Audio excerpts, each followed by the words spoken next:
First and foremost, I want to give all praises, honor, and glory to Yahweh, Bahasham Yahushai, Bahasham Rakha. Double honors to the elders and the apostles of Great Millstone, and peace and blessings to the elect. And today we're going to go into the book of Ecclesiasticus, the 4th chapter. My son, defraud not the poor of his living, and make not the needy or the needy eyes to wait long. And when you defraud, right, it means like to cheat or to withhold something that's due to somebody. So you don't want to withhold back from the living, right? The poor his living, which is his earning, because that's all they have, right? Living, day by day, and that can be that can be what him and his family are depending on. So if you defraud the poor, the Lord is going to be very upset about that. And make not the needy eyes to wait long. And why is that?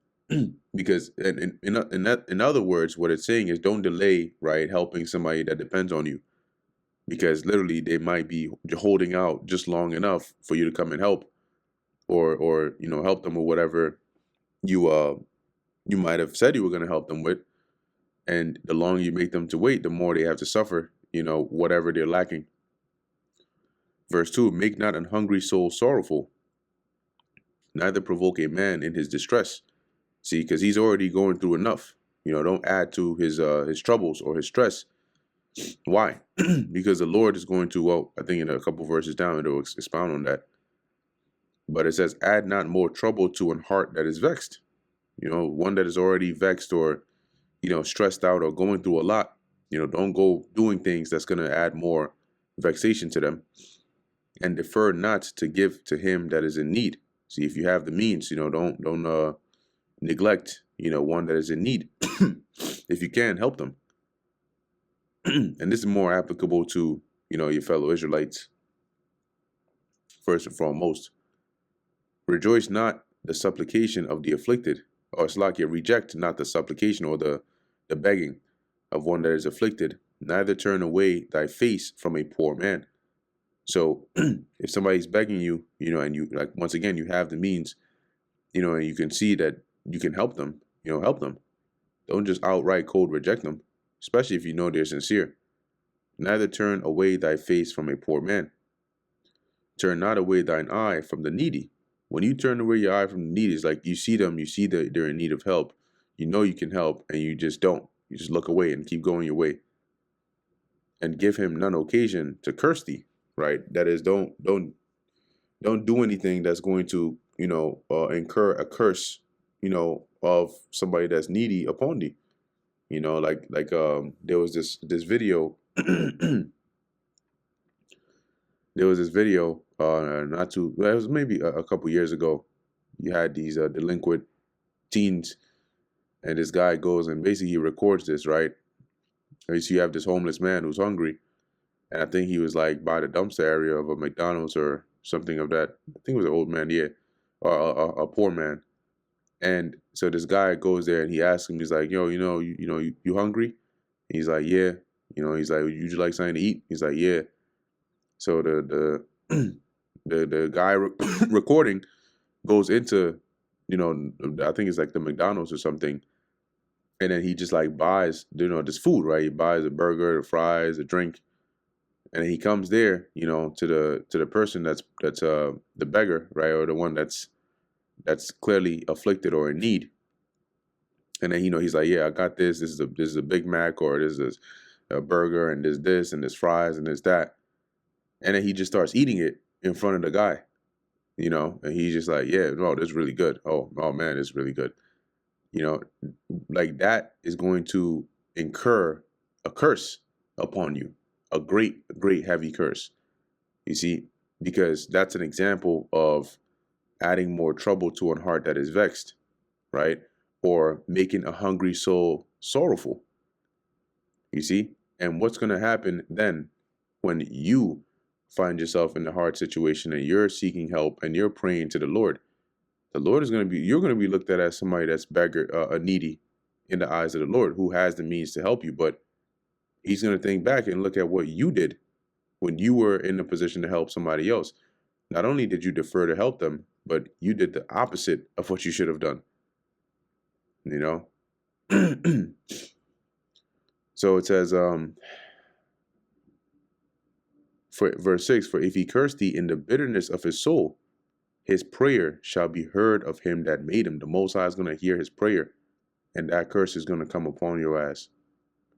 Get thyself the love of the congregation and bow thy head to a great man, right? It's better to be loved in the congregation, right? To have a good name and to honor one that is a great man, because better to have the the honor or the favor of one that is a great man than to make him an enemy of yourself, because you're not going to win.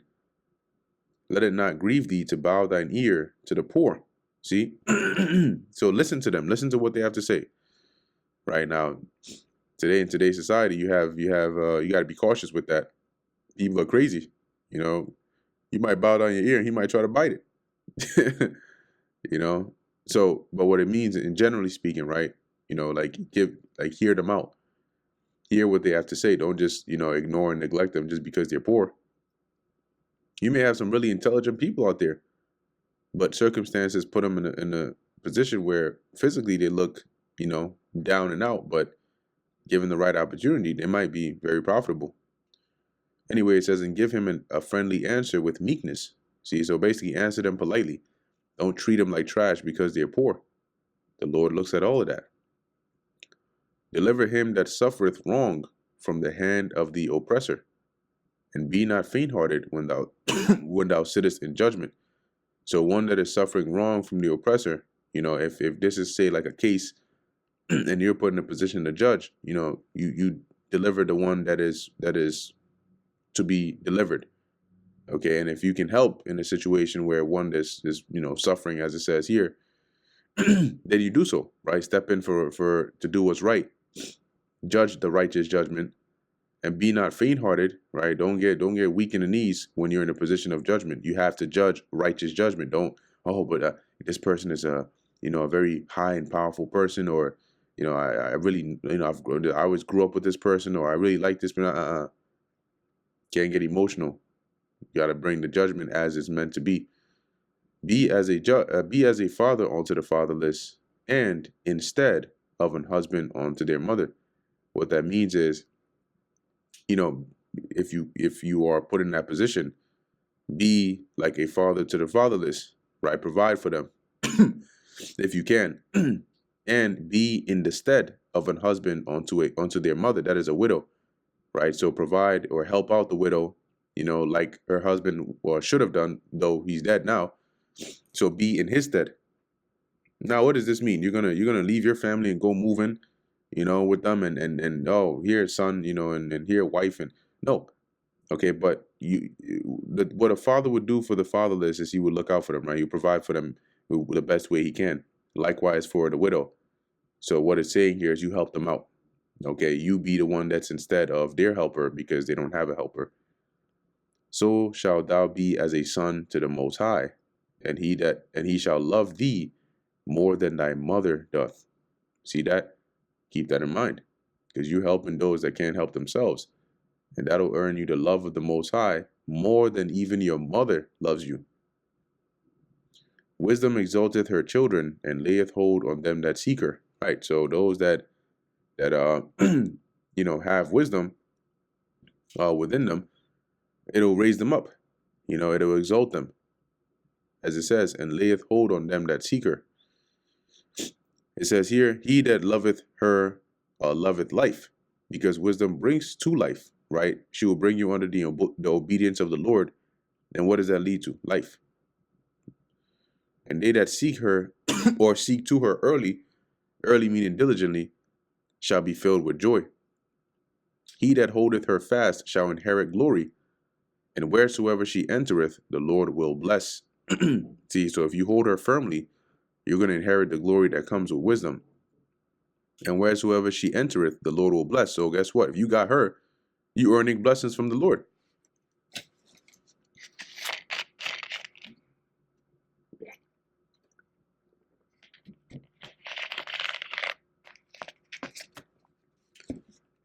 And they that serve her shall minister to the Holy One. Minister means to serve, right? So if you have wisdom, you serve wisdom, you'll be worthy, right, to be a servant of the Lord. And them that love her, the Lord doth love. So the Lord loves those that have wisdom. So you want the love of the Lord.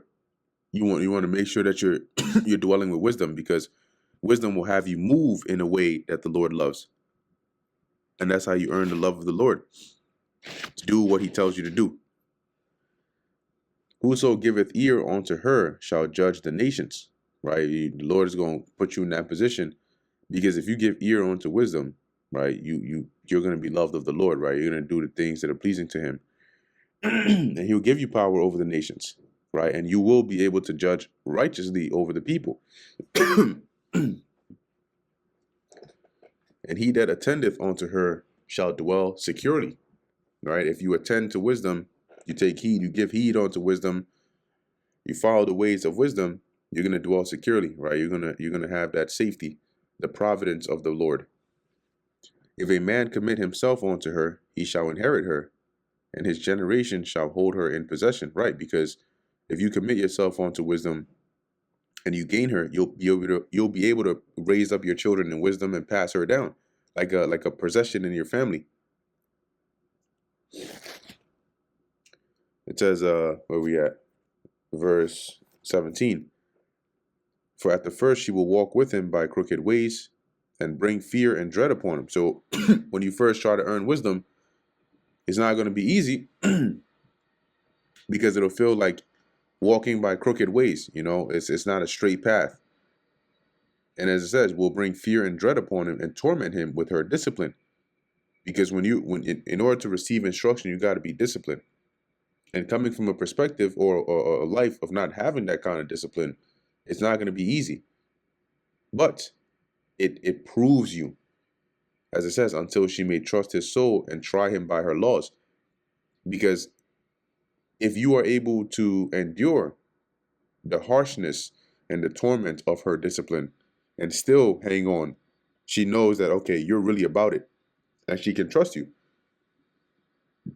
Then will she return the straight way unto him, see the open access to her, and comfort him and shew him her secrets. So that's when you actually start to, flourish in wisdom. That's when the Lord starts to sup with you on a higher level, because you've been tried, right, and proven through adversity, through hard times, through the discipline of her laws, that you're here for wisdom. You're here for the Lord, right? You're not one that's gonna flee when offenses come. But if you go wrong, if you go astray, she will forsake him. You're gonna lose it. That's how you have certain men that had this wisdom of the Lord, the Holy Spirit, and they went astray, and the Lord took it away from them. And give him over to his own ruin. Observe the opportunity. Observing the opportunity means you pay attention to the right moment, right? But beware of evil. You still want to be cautious. And be not ashamed when it concerneth thy soul. And what that means is, when there's a matter concerning your soul, or you're involved, whether it's for your reputation or whatever the case is, don't be embarrassed, to speak up, do what you got to do.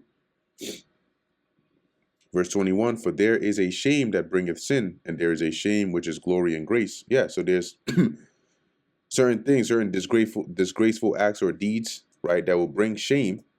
It's a shameful thing. But then there's also a kind of shame or humility that will bring glory and grace. As the scriptures say, before honor is humility. So sometimes you got to be humble, humiliated, but it's for righteousness' sake, and the reward will be glory and grace. But then there's sometimes where you have shame, and that's because of a wicked deed that you've done. Accept no person against thy soul, and let not the reverence of any man cause thee to fall.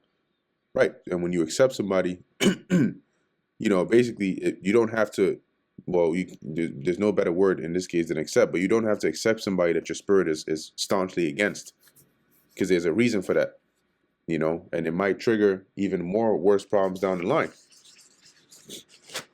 It says here, and let not the reverence of any man cause thee to fall. Right, because you honor or revere somebody so much. Now you're going off, right? You are being partial in judgment in their favor, or you're going astray just to earn the the favor of this person that you revere, right? You don't want that to be the case.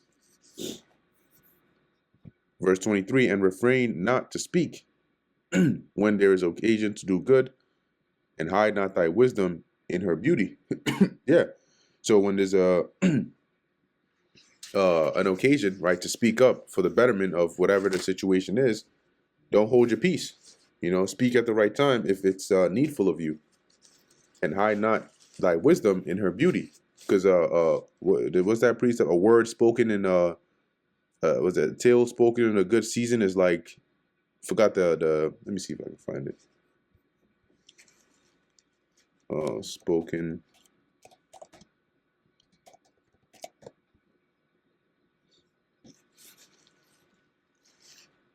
Yeah.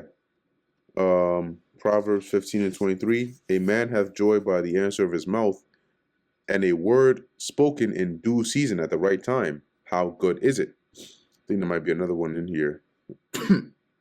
Or that might be it. Yeah. All right, that's all right. So it says here, going back to Sirach chapter 4, verse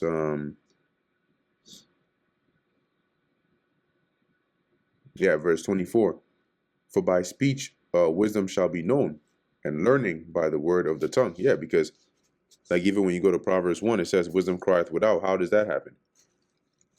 By way of speaking, right? Those that have wisdom, when they speak forth wisdom, that's how wisdom is known. And that's how you learn, by being taught, right? And you're taught by somebody teaching you through words, right? They speak.